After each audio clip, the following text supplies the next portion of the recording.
Hi friends, prawn gravy செய்ய போகிறேன், வாங்க பார்க்கலாம். கடாயில் எண்ணெய் ஊற்றிட்டு சோம்பு போட்டு தாளிச்சிருக்கேன். 2 வெங்காயம் கட் பண்ணி ஆட் பண்ணியிருக்கேன். வெங்காயம் கொஞ்சம் வதங்கின பிறகு கருவேப்பிலை, 1 ஸ்பூன் இஞ்சி பூண்டு விழுது ஆட் பண்ணியிருக்கேன். பச்சை வாசனை போகிற வரைக்கும் நல்லா வதக்கி விட்டு 2 தக்காளி மிக்சியில் அரைச்சி ஆட் பண்ணியிருக்கேன்.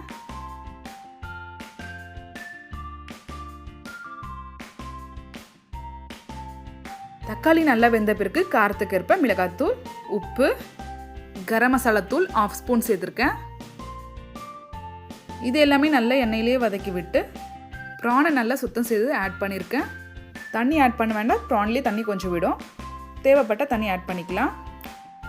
இதுலேயே நல்லா வேக விட்டு எடுத்துக்கலாம்.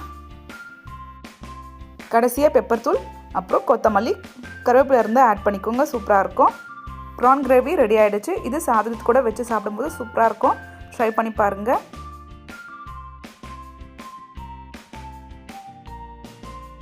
இப்போ சாப்பாடு கூட சர்வ் பண்ணிக்கலாம். வெள்ளைக்கிழங்கா மீன் குழம்பு, வெள்ளைக்கிழங்கா ஃப்ரை, அப்புறம் ப்ரான் கிரேவி, அப்புறம் இன்னொரு ஸ்பெஷல் முட்டை மீன். இந்த ரெசிபி வேணுன்னா கமெண்ட் பண்ணுங்கள், கண்டிப்பாக ஷேர் பண்ணுறேன். இதுதான் எங்களோட சண்டே ஸ்பெஷல் மெனு.